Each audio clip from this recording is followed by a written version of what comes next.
5, 4, 3, 2, 1. Yo, what's up, y'all? This your boy T-Lo. Yo, what's Gucci? This your man Tweet. What up, y'all? DJ Kid Fresh. What's up? This your boy RL. And we're next.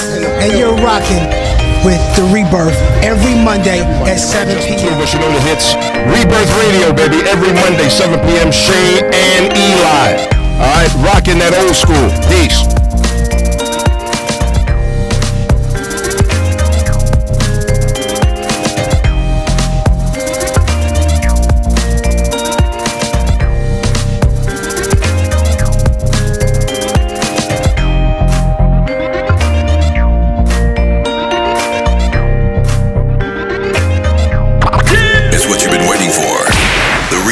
With your host, Shay Marriott. Let's go.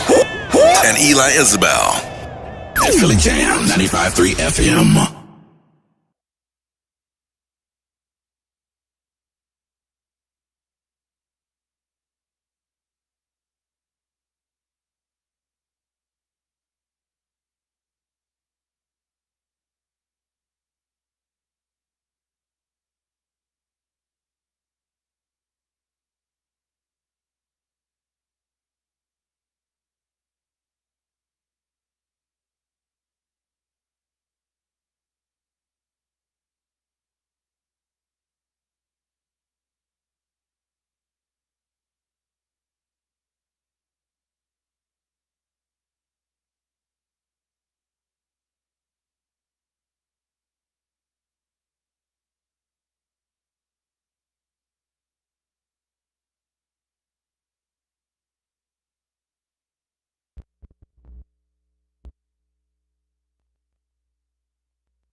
What is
Tanera Willis from the Amazing Corner. So if you don't know about them, look them up, support, follow. It's definitely a good cause. We had a really good time. That's awesome. Yep. So before we get into introducing our guests, of course, we always have Black History Moment every Monday here. We just don't celebrate or acknowledge Black History over the month of February. We try to do it every Monday here on the Rebirth. Awesome.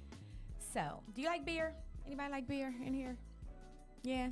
Oh yeah, he said. Nah, I'm not a beer drinker myself. All right. So, did you guys know that Michigan has their first Black-owned brewery?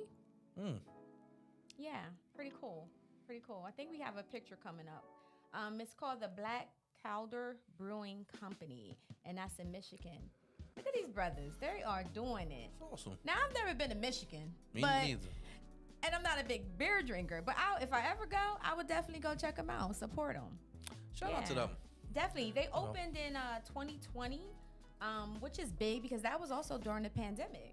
Oh yeah, they made it through. That's cool. Yeah, That's so they good, made though. it through. So Look fairly young too. Absolutely. You know what I mean? That's good. So they said we're culture. Black Calder Brewing Company was established to make a great beer and provide a platform for innovation, art, culture, and inclusion through collaboration in the craft beer industry.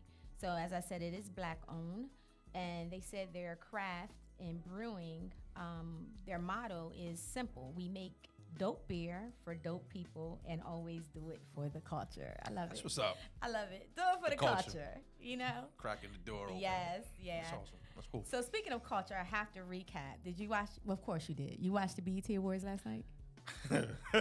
I saw parts of the BET Awards. Did you? Yeah, I saw parts. I enjoyed the outtakes this morning more than I did the show. Okay. But I did notice there was definitely a difference in the show. Mm-hmm. It was longer. They looked like they took time, right? So like you think about some of the they axed. You know, it wasn't like cut off. They didn't do half renditions. Right. It seemed like it ran longer. I think there always needs to be some type of polish to the BET Awards, though, sometimes, right? But I think with Tyler Perry at the helm, you'll start to see more people not only participating, right? So you think about some of these bigger celebrities that we have in our culture that don't show up to things like that.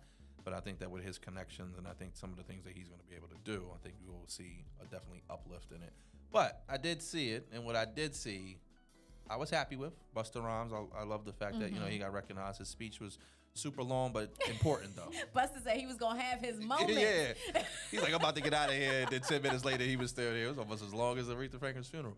But I think his message was important, you know, bringing the community together and stop fighting each other and, you know, to get back to making money and making sure that we're supporting each other, which was awesome.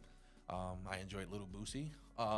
You know, he was happy to be out of jail and, you know, fell out of his seat a couple times. And he showed up with his lawyers, which was hilarious. He showed up with his lawyers? Yeah, his lawyers was in the seat with him. Yeah, he brought his didn't- lawyers.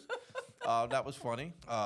Shout out to JT and Little Uzi. You know, there was a little fight, little tussle. She threw her iPhone 14 at his forehead. What was wait a minute. You see that? No. Oh, this yeah, was you- during the awards? Yeah, you know, you're a journalist, so you probably saw the good stuff. Oh, my gosh. Yeah, she threw her iPhone 14 at his forehead. You know, allegedly it was because he was sitting a little too close to Ice Spice or taking a little too many pictures. She said he lost his seat, but And who she was was sitting this? in the seat. Who Little did this? Uzi and you know, the City Girls. You know, JT. Oh, Carisha? wow. Yeah. Okay. Took him out. Let me tell you what I saw. What'd you see? You saw Patty?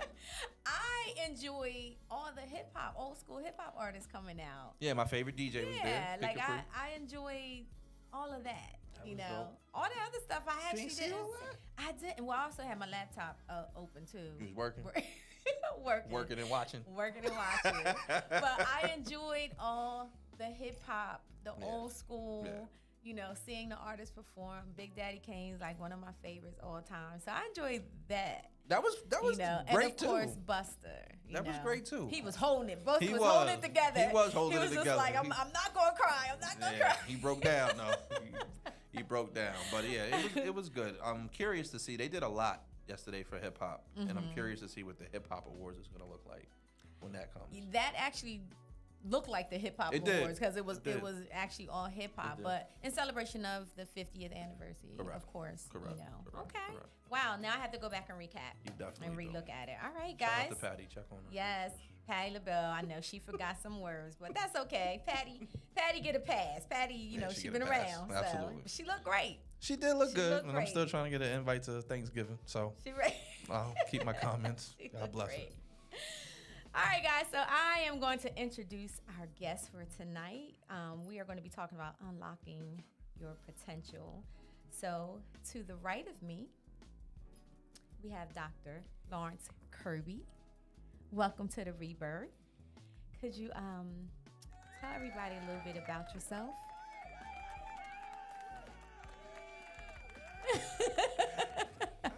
Thank you for the extended applause.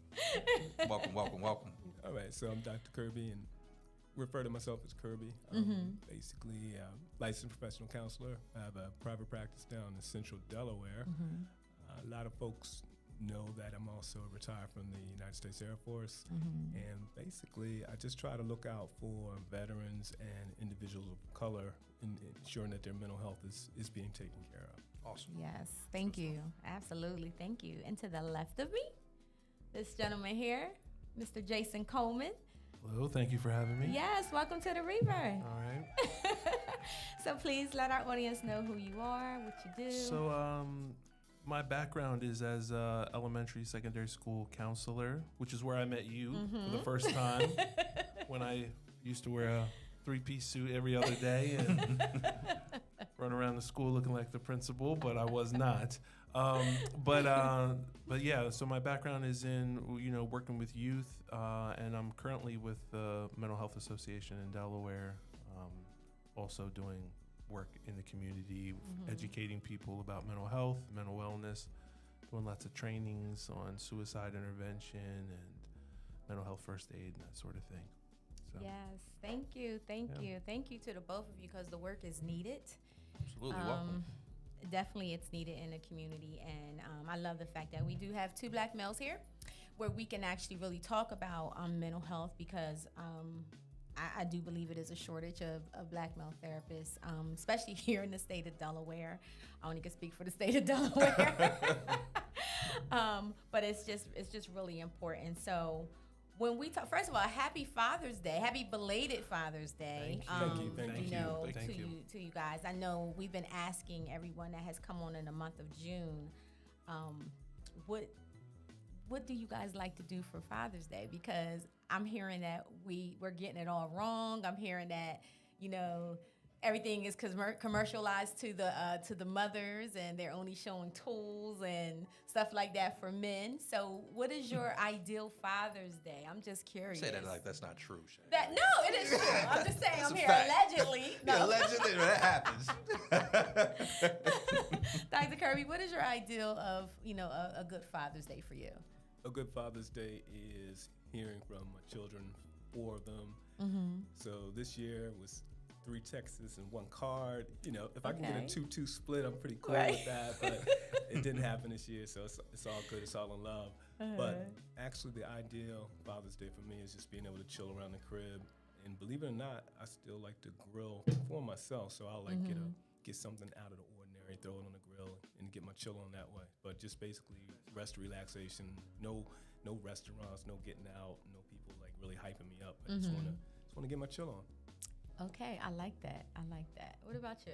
look, my Father's Day, my best Father's Day is like every other day when I'm with my son. He's 6 He's right so now. cute, too. He's running me around all over the place, and I love every minute of it. So it doesn't have to be anything that special for me. I mean, he actually this year was actually quite different. He did a whole bunch of crafts for me, and made and they had balloons. My wife and him, they had it all set up, and everything was decorated with the crafts. I had he picked out a cake for me. The one that he wanted to eat. You understand what I'm saying? The one he wanted to eat. He knew what my favorite flavor was, but he got this other, and I said I'm happy to try something new, and that's what awesome. I did. I tried something new, and it was wonderful. We just spend time together. We hang out, and it doesn't have to be anything over the top. Yeah. But it was a little more. And I was like, ooh, what's happening this year? I was like, I'm leveling up here. I got a cake. I got a home cooked meal. Next year it's gonna be off the chain. You know what I mean? Like I was like, hold on a second. I must have really been fathering this last year. Fathering this year.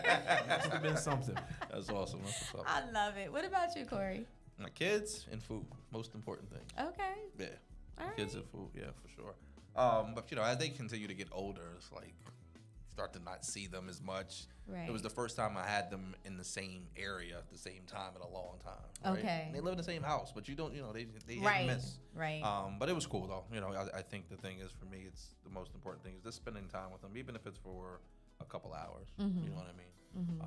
But that's the most important thing for me. Okay, I love it. I like the chill vibe, and because it doesn't take much. And I actually prefer that for Mother's Day as well. I just want to chill. I don't like going to restaurants and all of that. It's just too crowded. I don't want to wait the whole day to try to get in to eat. I like to sit back and chill. So, all right. But don't take the chill feeling and don't splurge yourself. Do something, OD. right? Go ahead. We won't be mad. Let us downgrade it. But cool. I love it. All right, so let's get in our conversation. Again, we are talking about unlocking your potential, and our focus tonight is actually going to be talking about mental health, especially mental health in the Black community. So one of the questions that I would like to start off with is, why do you guys think that mental health in the Black community is, people don't want, people are now, they're starting to, be more involved in therapy, but it's been very challenging. I would just like to get your perspective as to why you think that is, Well, I think that the biggest issue is the fact that there's not a lot of Black therapists, of Black mental health professionals that we as people can relate to. So that's the biggest thing. Maybe back in the day when you were young, something was forced upon you. You had to go to this big mental health agency, and there wasn't anyone that looked like you. So you can unfortunately get a negative connotation, a negative experience just dealing with those individuals who are not Black. I just got to be straight up. Oftentimes when my clients are talking to me, one of the first things out of their mouth was like, yo, I went and talked to this older white lady or this white dude, and he didn't understand. I was raising my voice. He was getting scared, and this, that, and the third. Well, they're not going to understand a lot of the issues and concerns that we went through. I mean, good, bad, or indifferent, nobody's going to understand what it's like to be called the N-word by people that don't look like you.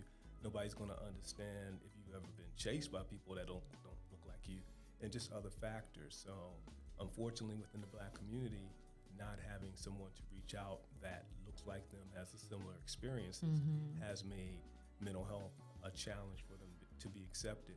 Another thing that I've actually been intrigued by is the reliance on prayer.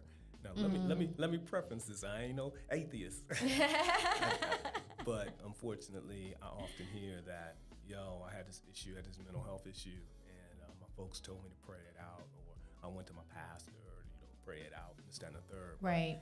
But if you're praying, but you're not putting any action with it, it's a moot point. Right. So that's just my thing. So sometimes, from what I've noted, folks will turn to that versus, once again, coming to a mental health professional. So those are a couple of things that stand out to me. Absolutely. Thank you. Jason, what's your thoughts? Well, I mean, Dr. Kirby covered it exactly. I think, not seeing yourself reflected in those who are providing the treatment, I think is something that's very, very important. Also, I think working in schools and seeing families, and sometimes families resistant to it, I think you have to kind of take a step back and realize that there's a lot of other barriers and things that we go through, a lot of other labels that we are constantly trying to shake, and then you have to ask yourself, is that one more that you want to add? What's the benefit? Right. What's the benefit of me now? Oh, now I have mental health issues too, right? Right. I'm everything you say I am. And not and more, right? Yeah. And so I have to live with that, but then I also have to deal with this. But the real truth of it is, when you change that perspective on what mental health treatment can do for you, how it can improve your life, how it can help you to address and deal with things and be in a place that you want to be and to feel how you want to feel.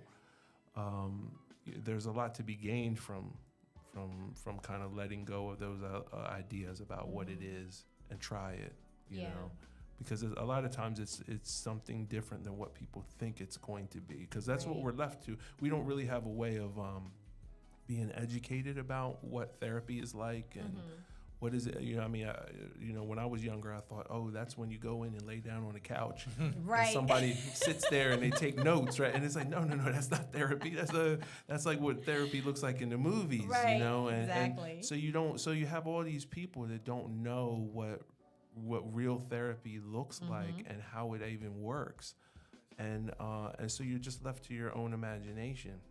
And that's not always a good place to be, especially for something that important. Yeah. You wouldn't want to leave your physical health to your imagination. Like, I wonder what happens in hospitals. Oh, I just won't go. Right. Right? Right. You know, that could be dangerous for us. Right. And the same thing, but it happens that way with mental health. Yeah, absolutely. That's a good analogy. Yeah, It Shay, I is. just want to jump in on that as well. Basically, therapy is having a conversation. It's so very important for me to tell folks that we're sitting here, we're having a conversation, we're chopping it up, trying to get a feel for what you're going Right. through, so I can help to get you in a positive place. But the key thing is conversation, and unfortunately, people have a negative connotation to counseling, and I often attribute that to being forced into counseling. Maybe when you were young, maybe you were on the other side of the law, something Right, crazy like that. mandated, yeah. So you had to go to counseling. And then, unfortunately, that's going to be a negative. But I just want to throw it out there. Yeah. It's all about having a conversation. Absolutely. Absolutely. I totally agree. And it's funny because the whole couch thing definitely exists, because I've had clients come in the office. It was like, oh my God, you really do have a couch. Can I lay on it? Right. So it's funny. What about you, Corey? What is your Yeah, I thoughts? think even with that, like if you think about, we've all, when you talked about the couch, we've all heard that, right? So thinking about how that spread through over generation and generation, right? But I think, even, when we talked about it at the expo that we did, just the name, mental health, will discourage somebody because something wrong with me, right? It's not necessarily about something being wrong. You're already talking to somebody. You just need to talk to somebody that can help you, and that has the tools to help you through it, right? And I think the other piece of it is just really normalizing that a lot of people are doing this and it's not talking about, right? So I think that the stigma that comes along with it is bad information, number one. Two, the things that we've been taught that are just bad stuff, right? And then obviously making sure that we understand that there's a community of people that are going to therapy to get support. Same thing you said, we work out in the gym, or we run and things like that. But taking care of your whole self, meaning Right. physically, mentally, emotionally, is a thing. Well, I love what you said, which is people are already doing it, Yeah, right? 100%. And if you think about the context of it, we go to people that we care about with problems, right? We go to people that we care about, that we know, that are close to us with our struggles. But the problem when it comes to some of these mental health concerns is everybody's not qualified to give you the right advice. Right. Just the same way that you care about me, but you don't suddenly become my cardiologist. You don't suddenly become my brain surgeon or my dentist, depending on what is going on in my life. But we will do that with our mental health, and it's to our detriment, because we're just not talking to the right people who can give us the right feedback, the right guidance. Just because somebody knows me well doesn't mean they understand how to navigate my problems. Yeah. They don't necessarily understand how to navigate my emotions. They don't know how to do the right kinds of screenings on me to find out if something's happening biologically with me. Yeah, They don't know how true. to do that. So I'm just so I can get certain things from them, but I can't always get everything I need. Yeah, sometimes you're just circulating bad solutions. Yeah. Right? That Take this happens, drink, too. take this pill, take somebody else's pill, just make you feel better, right? Yeah. Bad circle, bad information. So yeah, all of that stuff happens, but you just have to be qualified to go to the right person. So I agree with that. I think too, a barrier is again what we're taught, growing up. What was said in this house stays in this house. We don't share certain information. Of course, you spoke on it earlier about just pray about it. And we know, Black family, we pray about everything. Everything. Just pray about it. And like you said, that's good. I tell people you can have prayer and you can have God and a therapist as well, or whatever your higher, whoever you believe in. You can have that and a therapist as well. So I always give the analogy of if you broke your arm, right? Are you going to fix your arm yourself, or are you going to go to a doctor to see, a doctor and have them take care of it? And it's the same thing. You just don't always see the inside of the brokenness that we, people have. And, if we can get people in the ideal of, as you do, like when you go for physicals, which unfortunately that's an issue as well, because we don't go to doctors. But if you go to a doctor, to get checked, going to a mental health, provider, that's important as well. Right. To do that is so important. And I think the other thing is too, unfortunately, the history of us being tested on has caused, trust issues within our medical model. It's just a big trust. And, like you said, not seeing a people or therapist that's across from us that looks like us. We're getting better. It is definitely getting better. But I still think that people do have a trust issue when it comes down to what are you going to say? Like you had said earlier, too, about labeling. Right. A lot of people are more caught up on what you're writing, that's why I don't write in front of my clients. I don't write in front of my patients. I don't do any notes in front of them because it's a distraction for them. They want to know what you're writing. Well, what are you saying, and that can go left.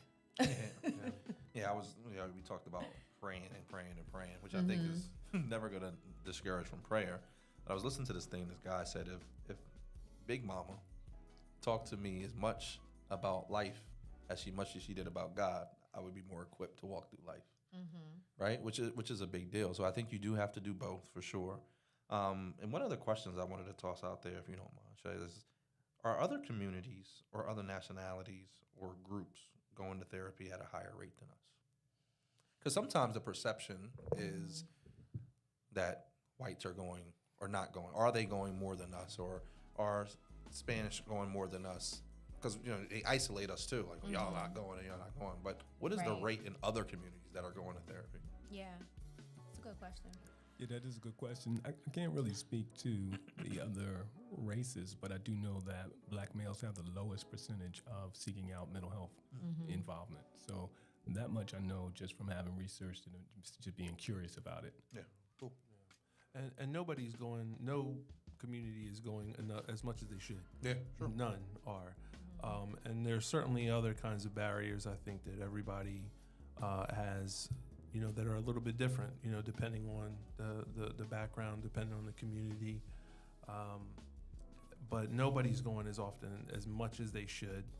And there's a lot of self-stigma, I think, that people have when it comes to mental health.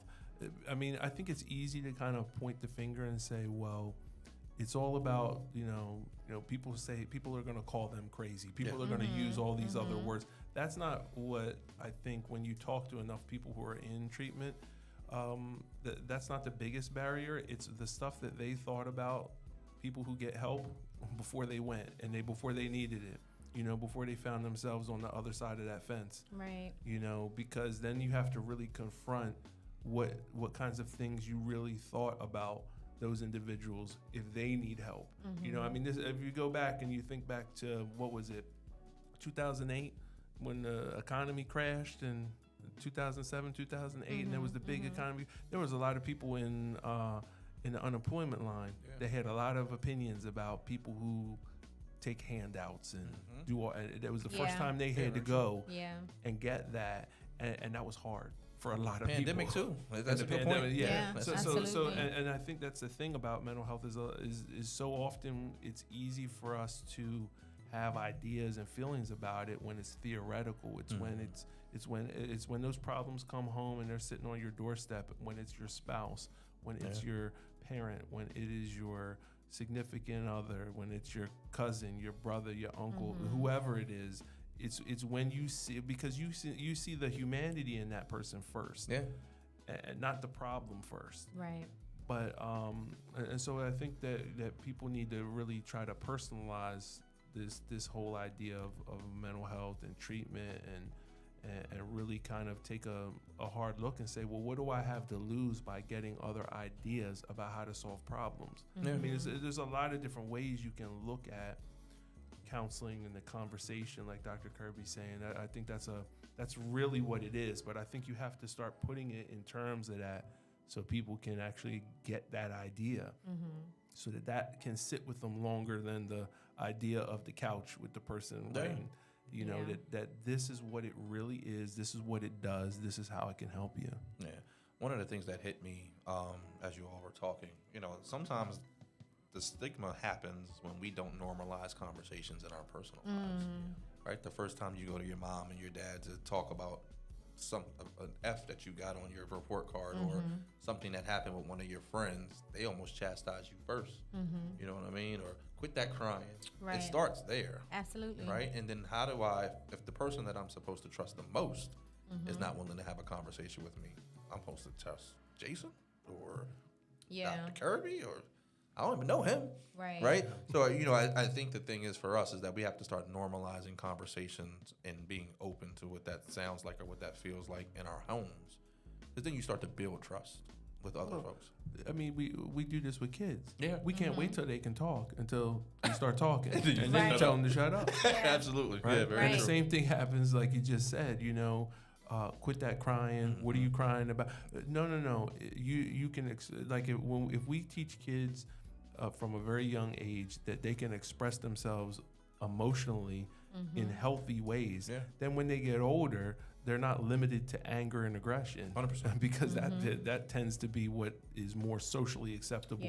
And isn't that really kind of a scary thing, a reflection of our society, is that we're more comfortable with people yelling, hitting, throwing things than people hugging, people crying. You know, that's what is normal. That's acceptable. Very true. You know, that's not going to be that's not going to get you ostracized in school. If you cuss out the teacher and slam the door and storm out, but you sit down at your desk and cry in school and see where that gets you, right? And that in and of itself is the real problem, is that, you know, we're not comfortable with people expressing emotions, and then there's no outlet for those things, and then we wonder why there's all these, you know, maladaptive behaviors that come out of it. It shouldn't really be a surprise to us. I'm always curious about what happens in schools these days, right? Like, do they have, I mean, I don't know, I'm not in school, but, you know, do they have, we used to have assemblies, right? Do they have those things for mental health reasons, right? Do they role play and say, this is what this looks like, or this is what this could potentially be like? Because I think we do it in large corporations, right? You have an initiative, you pull everybody in, and this is what it is. But are we doing that at our schools to normalize it at the younger high school, middle school, elementary school level? If you're asking me, the last time I was in a school, I had hair. So don't be playing around with me. It's been a while. That's true. It's been a while since I've been call there. out. Good call out. Okay, all right. But typically like groups and having kids like address those kind of emotional things between counselors, school psychologists, behavioral health specialists that might come in. It will happen with a percentage of the population, but certainly not always as many as could use it, just based upon the structure of the day and things that are needed. But, you know, there's always a push for it amongst those who are doing the counseling work. Gotcha. Yeah, in addition, at least within Delaware, many of the school districts are having partnerships with behavioral health professionals who are embedded in the schools. So at least that gives an opportunity for them to address some of the issues with the young people that they see. They don't have group sessions, or they're not role playing, but at least there's an individual available for them to speak to. So it's just a matter of usage and a matter of, are those children or those young people acclimated and comfortable enough to step to those individuals and express what's really going on. And it happens at a different rate depending on whether you're talking about like elementary, middle, or high school. I think more of the social, emotional stuff happens in middle. Then, I mean, when people get up into the high school, like the counselors tend to be more like academic deans in a way that they are going to be able to work with people. And there's also other resources as kids get older. You know, they might have wellness centers in high schools that might not necessarily be in all middle schools. But I think that, you know, if people are wondering what's happening in their child's school, they should go ask. And advocate for what they feel like needs to be there and what they want to see happening. Yeah, good call out. And actually, just going back to an earlier part of the conversation, we were kind of speaking to the white picket fence family, 2.5 children, but oftentimes we have families in certain relationships where it's fractured, and they don't really have the knowledge to share certain things with upbringing and nurturing. And it's not so much a knock, just unfortunately it's something that maybe they're aware of or that they learn, which is we deem it negative behavior, but it can actually be deemed as normalized within their society. So yeah, you have young people cursing out the teacher, or you have individuals wanting to fight all the time, good, bad, or indifferent. If that's what your life is like, if you're a young person who's acclimated to domestic violence, then yeah, there's not really going to be an opportunity for you to learn about how to show your emotions in what we deem the positive way. So I just want to throw that out there. Everybody is not raised in that nurturing environment, and we have to ensure that we're looking out for the other folks who need that additional boost. Yeah, absolutely. So the Center for Child Development, that's what we do. We have over 100 schools in the state of Delaware where we have therapists in every school, right? Working with the kids, doing individual sessions, doing groups, but also, because the need is high, also working with the teachers and the administrators in regards to mental health. We will go in, we'll do trainings and teach them, because a lot of your teachers, your administrators, it's a lot. Yeah. It's overwhelming. The need for mental health services is very, very overwhelming. I know for us, we never had a waiting list ever. And over the last year was the first time we had a waiting list because the demand was very high. So, and I have a lot of friends that are therapists, so I will refer, So I want to address some of the comments that's on here because we have some people chiming in. Nellie B says, she said, although others may be going to therapy, I think the question for me is, are they implementing what they've obtained from therapy? Then Levante, hey Levante. Levante says, she says, I have God and my therapist t-shirts on sale on her website. All right, make sure we go to Levante Dorsey website and purchase your I have God and my therapist t-shirt. She actually does. That's funny. So when we're talking about overall mental wellness and stuff, and we're talking about unlocking your potential, that is a step, one of the steps that, is important to be able to unlock your full potential. What other things do you feel needs to be addressed for one to be able to, unlock the full potential of, the things that they can be or where they can be in their life? I think it's important for an individual to feel comfortable during the session to really talk about what's going on in their minds. It could be family issues, so you want to get a feel for how they can improve their relationship with their family, children, significant other. That can increase their potential. I have individuals coming to me who want to better their education, so it's a matter of how can you encourage them. And we think of education like you got to go to college, but it's not always about college. It's certifications. It's like basically what do you want to do, and then trying to help them get on track to do that they're interested in. So, that's an aspect there. And then the key thing is just feeling comfortable with the emotions that they have, with the feelings that they have about themselves.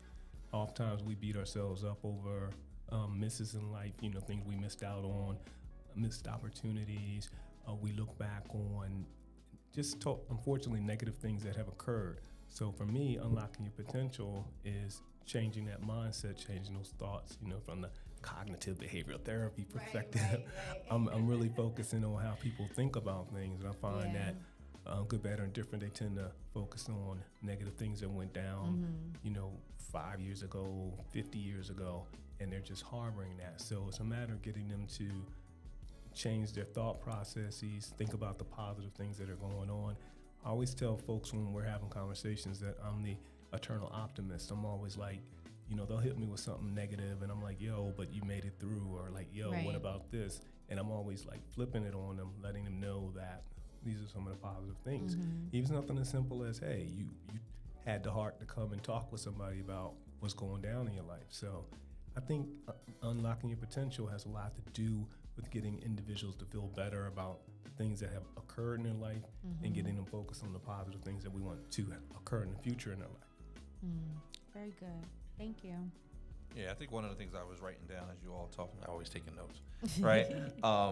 I think sometimes you just have to be, you talk about unlocking potential. We have to make sure that we're not putting corks on people's conversation and their dreams. Very early, you would have, you think about when, I was coming up, you wanted to be in the NBA, you wanted to play sports, you wanted to do these things, and the first thing people say, you better have a backup plan because somebody did it. Right? And sometimes we put corks on it. So then you automatically go to your plan B, C, D. And it's good to have real conversations about what challenges are there, but don't put it as an obstacle for me. Right? And I think sometimes we have to continue to expand and allow people to dream. And we have to guide the dream. A lot of times we're so quick to give that reality check. Oh, well, you got to go to school for 8 years. So what that mean? Right? This is something that I want to do. So I think you have to encourage people when they come to you with a dream and say, I want to do X, from little kids on, even as adults. Sometimes we want to do certain things. Let's find the way to say yes. Let's find the way to encourage. We can still be real about the realities of challenges, but don't put corks on people's dreams because sometimes that's where it starts. And you automatically pivot to something else and then you cap your dream. Then you don't talk about it anymore. Right? And that's the issue later. That's definitely what's up. I like that example. I often have young boys say they want to be in the NBA. So using an example, I'll have a conversation with them about, are you in a traveling league? Are you in AAU? What position do you play? So having those in-depth conversations are like, yo, are you a point guard? If they don't know the basics, because I'll spit it out there. So are you a 1, 2, or 3? I can usually size them up. But I think by having that background and encouraging that, as opposed to, like you said, saying, no, why you gotta think you want to be an NBA? It's a matter of nurturing them, but making sure that they're at least knowing about the path to do that. If unfortunately they say I want to be in the NBA, but they don't even know how to dribble, or they don't even go out and play ball with their boys, then I got to be a little more realistic. Right. But like I said, I can get you. You on a traveling team, or you running with your high school, or you running the middle school. Yeah. If they're there, it gives me a foundation to kind of, encourage them and let them know, hey, maybe it might happen. Yeah, and what is the what is the motivation for you wanting to be in the NBA? It could just be money, right? So you have to really ask more questions of us as adults and as our youth. Yeah. If your motivation is money and quick money, then there's multiple options to make that type of money, right? And you don't have to necessarily do the NBA, but you have to ask more questions. And I think sometimes we are quick to answer the question as opposed to asking questions, right? And I think we have to get better at that. You think about like John Morant. John Morant wasn't even the person they were looking to draft. He was in another gym, and the coach went to the water fountain and saw him play. Oh, wow. Right? So think about that. You could be unlocking the potential, somebody in your house, and sometimes we cork it very quickly just because our dream, it went for you bad, doesn't mean it's going to go for me that way. So I think, you're talking about unlocking your potential, we just have to continue to encourage those conversations that happen and allow them to explore, and let's walk with them as opposed to cutting their legs off and say, nope, you got to do this. You know what I'm saying? So that's the thought. All right. Thank you. What about you, Jason? I'd like to co-sign all of the above. I mean, All the above. that is, some of those points are very insightful in the sense that, you have people that are still trying to get comfortable with the sum of all their experiences, and I think that's something that's definitely important in people getting to where they want to be is looking at the sum of all those experiences. There's going to be some good things, there's going to be some bad things, but I think as Dr. Kirby mentioned, having that shift in perspective and the way that we process things that we've done, things that have been done to us, that so that you can put it in a place where it is not going to weigh you down in a way that limits how far you can go. Yeah. And so many people struggle through life trying to use the tools that are available to them or the tools that they never sought out to solve problems that aren't meant for one person to solve by themselves. I mean, when I think about people that, how many people have unresolved trauma or, Right. unresolved circumstances and things that they've been through, and they've never talked to anybody about it. They've never met with anybody about it. They've never, they swept it under the rug and got on with life. And that's how sometimes people have been taught to solve problems. But is that the way that you would want your kids to solve their problems? Is just act like that didn't happen and get on to the next thing? Or would you want them to try to heal as best as they could? Yeah. Right? Sure. But we got to do it for ourselves and, lead by example, I think. And sometimes, we tell people stuff, but then how often do we take our own advice? So, if you're trying to help somebody and you're telling them about that, well, maybe you need that too. And what does it mean when you need the same thing that you tell somebody else that they need? Yeah. Because I think that's hard sometimes for people to accept, and we see that happening with professionals all the time. They tell people to do stuff all the time and talk to somebody. They don't talk to nobody. Yeah. Right? Yeah. So they need a therapist too. Yeah, absolutely. Every therapist should have a therapist. Yeah. I think, you segue to trauma, because that's where I was leading to. I believe, my personal opinion, that everybody has some type of trauma or have experienced some type of trauma. But I think a lot of people don't realize that is trauma, and they haven't identified that as trauma because it is normalized, and especially in our community, one of the things that we've talked about before is when you hear, you're a strong Black woman. And although I know it's a compliment, sometimes it feels too much, like why do I have to be labeled a strong Black woman? Why can't I just be a woman or a Black woman, right? Like it's expected that I have to be strong all the time. And these are conversations that, I've had with other women, and they feel the same way. I only can imagine in conversations with males, with Black males, with some of the things that you guys may feel with the challenges of every day and what's expected of you, in the world, but also in the home. So I feel that trauma is more a part of us than it is not, and when people do come in for therapy, of course, that is one of the questions that is asked, has there been any trauma? And a lot of people are able to identify, but then there's some people that cannot identify their trauma. But when you look at everything, the intake, it's like, wow, they don't realize that this is trauma that is normalized, So, what are your thoughts about that? What are your thoughts about the generational trauma that continues on and what is it that we need to do moving forward? Because I feel like this generation here, like these people, the younger generation, I don't think they're going to have an issue with going to therapy because they are very open about, oh, I have my therapist on speed dial. Oh, that's my therapist. Or, I don't think that's going to be an issue. What generation is what do we call them? Y, Z, where are we at? I don't even know anymore. Millennials? Gen X? Not the millennials. The baby boomers? No, the younger ones now.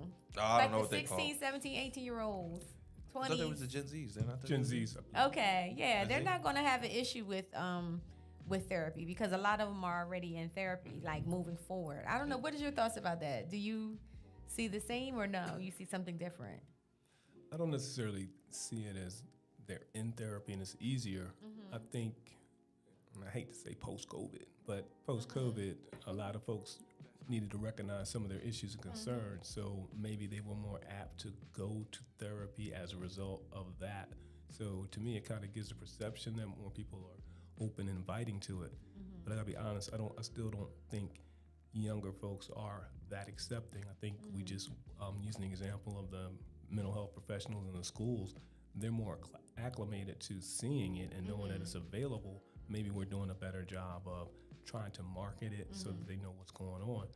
But in my gut, I honestly don't see it as like, this is easy. For especially with the younger people, oftentimes it's from their parents. So, I need you to talk to my young son. I need you to talk to my daughter.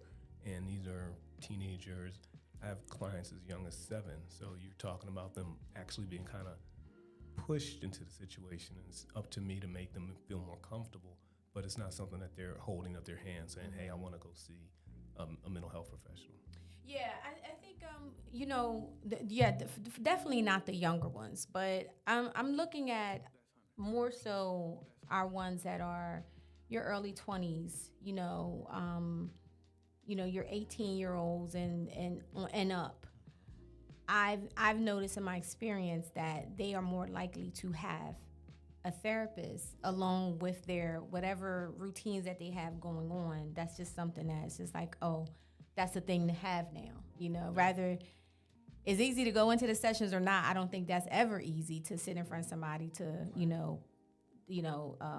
be vulnerable like that. But I think that people are in that bracket, that age bracket, people are a little bit more likely to understand that it's needed. So what was you gonna say? Well, I think there's a lot more. I mean, we talk about normalization, but if you look at how a lot of people in that age group are getting their information, they're online, they're on different social media platforms. There's people that have whole channels where they just talk about what they go through and their mental health struggles and ups and the downs. So there's a lot of different ways for people to absorb information and see other people doing the things that maybe they might need to do. Whereas, when I was young, if you told me, you're going to have something in your pocket that you can get online and talk to people, I thought that was Star Trek. That was outer space stuff, right? We're used to going to the library and looking in an encyclopedia, right? I mean, that's the generation that I was in. If you want to find out something, now you just pick up your phone, you pick up your tablet, you pick up you open up your laptop, and you got this information there and you have multiple sources of people where you can see all these examples of people talking, people sharing. You can see the stuff that people are saying to that person and how people are encouraging them, hopefully. But so I think there's more examples of good things, but I agree with Dr. Kirby in the sense that it's still not where it should be always, and not everybody finds their way into therapy because of a positive experience. It's because you had a problem and now you gotta go. Somebody comes to see. Look at the kids that you might see. Sometimes the first time that they had to see you in a school is because they had a problem. It's not because they were having problems. It's because there was a problem. Right. And that's how sometimes, and sadly, sometimes that's how people are identifying people that need help, is because of the maladaptive behaviors that happen. And it's like, oh, that's the person. There's so many kids that need counsel. I saw that with my own eyes. There's a lot of kids who need help, a lot of people who need help, and they're just not acting out in the same way that other people are. So it doesn't. But who chances are will get it first is the person that was misbehaving and the person that was acting out and yelling and doing these other kinds of things. But there's a lot of people that suffer in silence, I think, and just try to make it through and get from A to B, but they're hurting and they need stuff too. So I'm gonna bring that back to what you said earlier, Dr. Kirby. You said that Black men is probably the least when it comes down to going to therapy, and you said there's a lot of people that suffering in silence.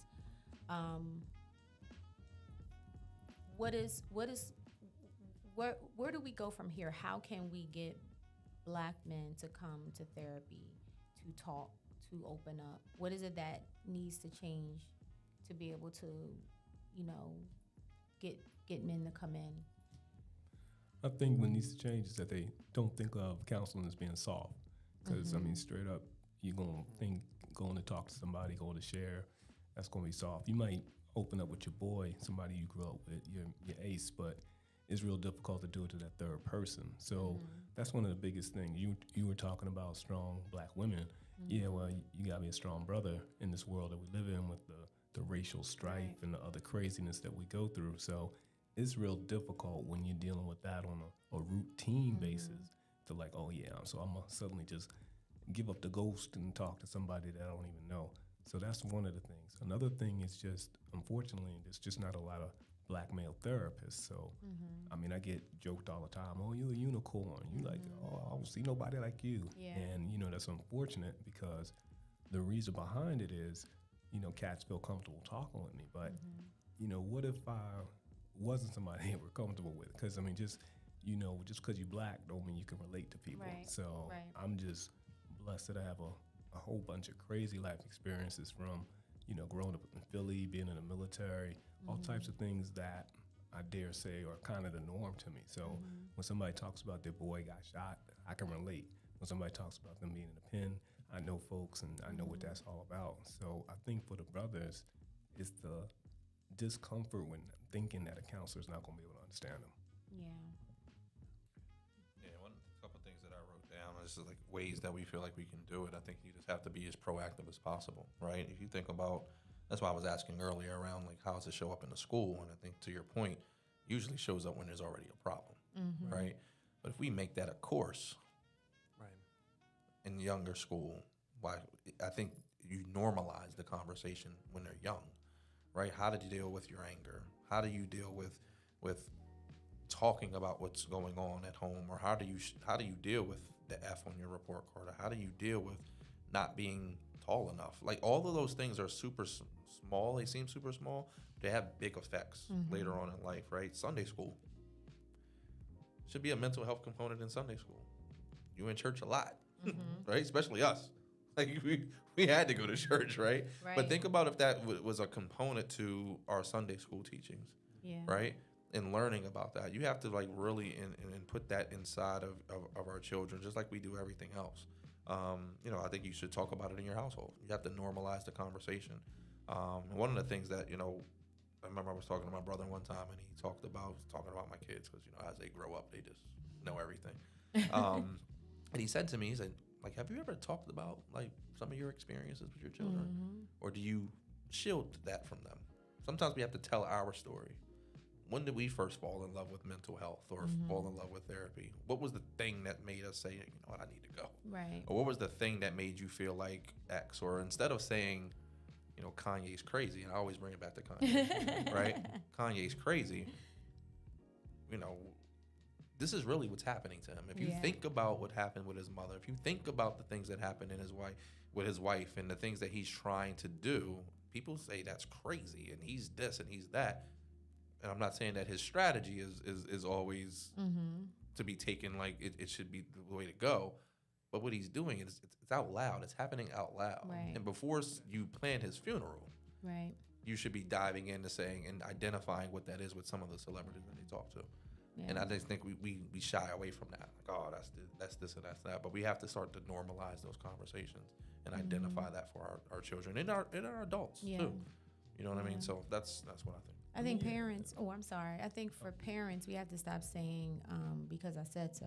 Yeah. Too. Yeah. Because that's because I said so. Because I said so. And like you said, being able to allow our kids to express how they're feeling, and not just saying how was your day in school, but using using questions where they can actually deliver answers instead of just saying, oh, it was good or it was bad. You know, what was it about your day that made you happy, you know, today? You know, who did you sit by in lunch that, you know, a friend that you may have, you know, met or whatever. Just be a little bit more,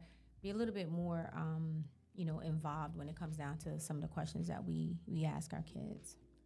Yeah, but once again, we're looking at that guardian, that parent that is nurturing. And my concern is always for those young people that don't have that positive home environment. So I spent a couple of years being an at-risk counselor, and we had a program where basically for 6 months I was there to talk with the young person who had gotten into some trouble with the law, and we were supposed to incorporate the family unit, whatever that may be.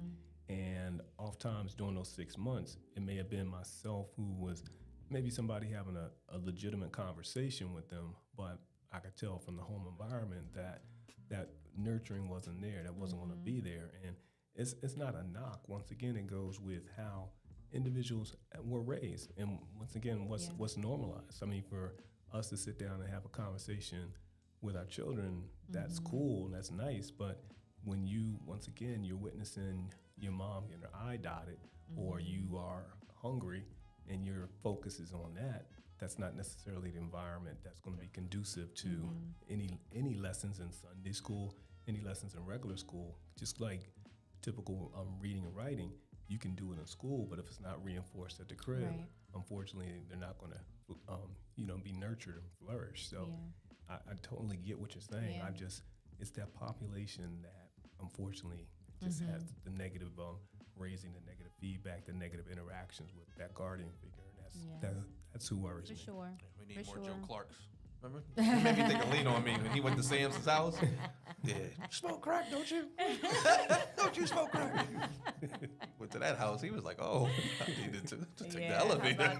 I mean, come on, man. I mean, I was blessed with a 2-parent family, and but I had some of my crew where it's like, whoa, but unfortunately, I mean, it was kind of normalized for me because I knew when I went to the crib, it was going to be a different atmosphere. I'll just leave it at that. Right. But it wasn't, I didn't really look at it as negative as much as I was able to realize that everybody just grows up in a different way.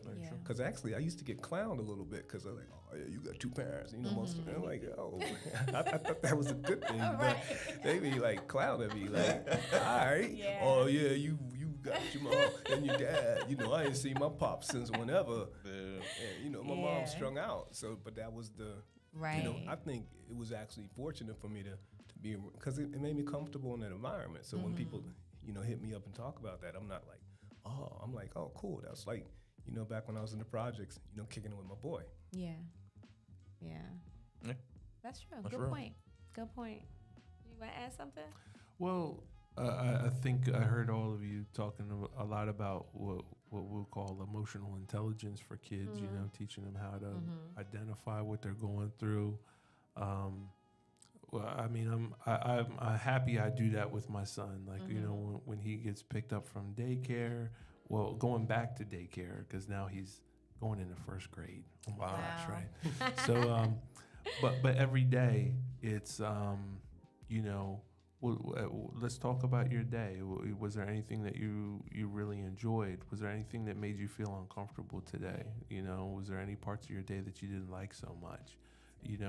Because we'll ask people how their day is with almost the implication of, I want you to tell me something good. And if it's not okay to talk about uncomfortable stuff, then you get that idea and you understand, like, I'm just supposed to keep that to myself. Right.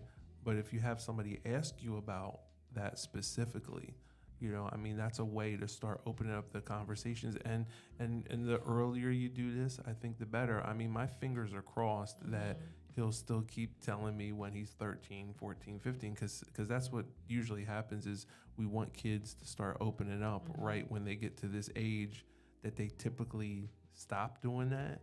So you can't lay the foundation 5 minutes before you need it to be set. You have to start doing that stuff, I think, as early as you can. Well, I think as long as you continue to do it, because I know even with my sons, because that's something that I did when they were younger, and they are 16 and 18 now, and they talk to me about everything. We just have that, that relationship. Well, look, you keep your fingers crossed for me. I definitely Don't you will. jinx me, because I I'll will be back. not. I'll be right back on this I know you podcast talking will. about you. I Remember, know you delete will. that old episode because you'll never believe what happened. True. And you told me everything was going to be fine. It's going to be okay. But I think I'm hoping that it will be too. No, it is going to be okay, man. I mean, we have a 15-year-old in the crib, and we've been talking to her forever and a day, and it is starting to come back to where now she's letting us know when things ain't going right, and it's kind of cool because I hate to say it, you don't expect that, but she'll hit us with some deep stuff, and it's like, yo, you feel comfortable enough to come to your folks, so that makes that definitely makes you feel good, and it's because you just have those legit conversations, and like you said, it just doesn't have to be something positive to happen. It's like, yo, I see the long expression on your face, what went down in school, or somebody messing with you, this, that, and the third, and you make sure you get that out of them, and they feel comfortable talking to you about the negative in addition to the positive. And I know it's going to reap benefits for you to where, and as your son's going to continue to chop it up with you when he's old head. Yeah, That's good. for sure. I did have a last question, or I don't know if it's the last one, but yeah, it is. I'm sorry. So I think you made a good point in talking about like parents, right? So we can talk about the kids and what we can give the kids and provide the children, but when they go home, it's a different type of environment. So what are the things that we can give to the parents to help drive this path forward when you think about mental health and talking about the things that are going on and getting help and getting therapy? I mean, that something that carries not only for the two-parent household but the single-parent household. What are things that parents can do to increase our emotional intelligence, not only for our children but also in our relationships with the other parent or the other people in the house? I mean, from our social media society, it's really a matter of looking up. People are real quick, MedMD, the whole nine. So I think it's just a matter of putting out there that these are ways that you can be a better parent. It's a matter of marketing it so that they feel comfortable searching for it. Because the worst thing you can ever do is imply that somebody's not a good parent. So even the parents that I was looking at, and I was like, looking at them a little cross-eyed. Because I always remember this one crib I used to go to. And I would visit this young person at 10 o'clock in the morning. And moms would greet me with a natty ice. She'd have a double deuce of natty ice. And I was like, yo, I'm here to see your son. Like, hey, Mr. Curb, you want a brew? So, just use that as an example. I would, encourage her not to be drinking at 10 in the morning in front of her son. But more importantly, just trying to, I could have rolled up in the crib saying, like, yo, you should be doing that. But I would just pull her to the side, like, yo, we're trying to set a positive example for your son. Maybe this ain't the time to be getting your sip on. And it's a matter of encouraging her to look for those resources in a non-threatening way that can help her with her parenting. So to me, it's marketing, it's social media, using those tools now that parents are more acclimated to. Everybody and his mom be looking at TikTok videos and seeing this, that, and the third. So it's just going to be really straight up a matter of making it approachable for parents and saying like, yo, I can be a better parent, and just rolling like that. Yeah, absolutely. I totally agree with what you're saying. For myself, I'm in a community a lot.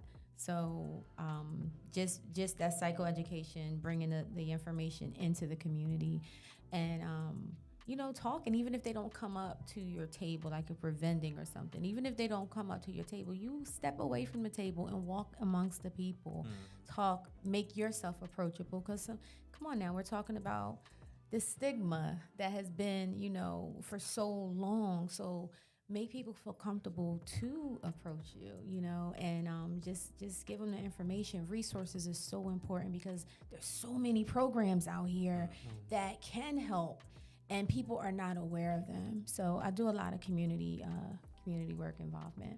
Yeah, I think we got to make sure that we let people know right off the bat, you don't have to be perfect. That's not what counseling or therapy or mental health stuff does for you. It doesn't make you perfect. It's not going to make your child perfect, but that's not what you need. You just need improvement, right? Because that's the only thing that all of us can do is improve. Because none of us are going to get to the perfect point. We got to make sure that we talk to people and not at them, because encouraging people to do this stuff. Well, change is like one of the most difficult things. It's the only constant, but it's the hardest thing, right? It's everything changes, but it's how it changes that it makes people uncomfortable. We're asking people to be vulnerable in a lot of these situations, and I think we have to kind of we have to respect that even the baby step that it looks like to us might be a huge step for them. And just encourage that, because stop and think about that. We used to get all that encouragement when we were little, right? Hopefully, if we were in a nurturing environment, you took one step, you take one step, you use the bathroom and it gets where it's supposed to go, right? Oh my gosh, everybody's cheering and they're standing around and clapping, and you coming out the bathroom and it's like you're a celebrity, What we stop with, and then what stage do we stop getting encouraged like that? When we see a parent, bring their child in or talk about something or go to a session with them, we need to get back to that. You really did it. you know, because you're leading by example. Yeah. You don't have to be perfect. You just have to be heading in the right direction, and your kid's going to follow you. Yeah. And if you want something good for them, the best thing you can do is do some things for yourself. Make sure you're heading in that direction, and it's not an admission of fault or, you know, because I think that's what sometimes, you know, when we ask people to kind of share and open up and be vulnerable, we're asking them to kind of pull back the rug on all the problems, all the trauma, all the issues. And that's hard. I think that's hard for anybody to do. Yeah, for sure. So I think we also have to kind of respect and take some care and concern with what we're really asking people to do, and then show them some love and give them some support when they do it. Even if it ain't, you know, even if it's just a little bit. Yeah. Like that's what you're doing. Great. Yeah. I love that. Thank you. Mm-hmm. You know, help them see that it's attainable. You know, because we always talk about, you know, there's what we say to people, and then there's the way we behave with them and the way we act and the way we treat them. And people will learn much more from what you do than what you tell them. Mm-hmm. You know, because once you've shown me what you think and how you feel, you can't really tell me nothing. Yeah, sure. Right? Like, I mean, you can tell me you care about me, but if the things you do don't line up to that, after a while, I'm just going to tune that out. I'm not going to listen to that. Very But if I see you showing up, I see you being consistent, I see you trying, I see you, you know, being patient with me. I mean, that's how people learn. That's how people are going to get this, and they're going to get to a better place. It might not happen overnight, but it'll happen, because we all can grow, we can all learn, we can all change, we can all improve. Yeah, it's good stuff. Thank you. Wow, guys. Well, we have passed our time, and it's been a great conversation, very informative. So I appreciate all of you for being here, taking time out of your day, your night, to come hang out with me. So I appreciate you. Any last words for our audience? Starting with you, Dr. Kirby. I just want to put that plug out there. We need more black male therapists. So if the young brothers out there go on that college route, consider the mental health field. It's going to be real important. I know oftentimes people look to certain degrees and how much money they can make, but oftentimes just the sensation, the satisfaction of being able to help others with their mental health issues, that's to me a lot more fulfilling than chasing that almighty dollar. So we just need more black male therapists out there. So please consider those programs at various universities. Yes, I agree. Thank you. Yeah, I think simply for me, it's just normalizing those conversations and allow people, adults, kids, to dream, right? Walk with them as opposed to standing in front of them. That's what I would say. Thank you, Corey. You know, if you don't take care of your mental health, it's going to take care of you. Very true. So, you know, do something. You know, be proactive, support the people around you. It's one of the best ways you can show people that you really care about them, without telling them. You can show them by supporting that part of them. It's one of the most important parts of yourself and also the people around you is your mental wellness. Yeah. Absolutely. Well, my last words would be tonight, I think we started off saying that we were talking about unlocking your potential, and from our conversation tonight, it still goes back to, in order to do that, we have to make sure that our minds are good, our mental health is good. What you think is what you become. So it's important that, you know, we pay attention to our thoughts and our behaviors. And it's okay to go to therapy, and it's okay to tell someone, you know, because I think if we normalize a conversation about us going to therapy, then people feel comfortable about going to therapy. Yeah. Oh, you go to therapy? Oh, okay. Well, who's your therapist? You know what I'm saying? Just making that a normal conversation instead of like, shh, I go to therapy. You know, don't say anything. Don't tell anybody. Like it's a bad thing. So if we can just kind of work on that and normalize that part of it. And also, it's okay to interview your therapist too. Because, you know, you just want to make sure it is a right fit for you. So it is okay to interview your therapist. And if it's not the right therapist for you, don't stop there. Keep looking for a therapist. Thank you guys again for coming on tonight. I appreciate you. Thank you guys for tuning in tonight. I appreciate you. We are here every Monday night at 7 p.m. Until then, have a blessed week. I'll see you next Monday. Good night.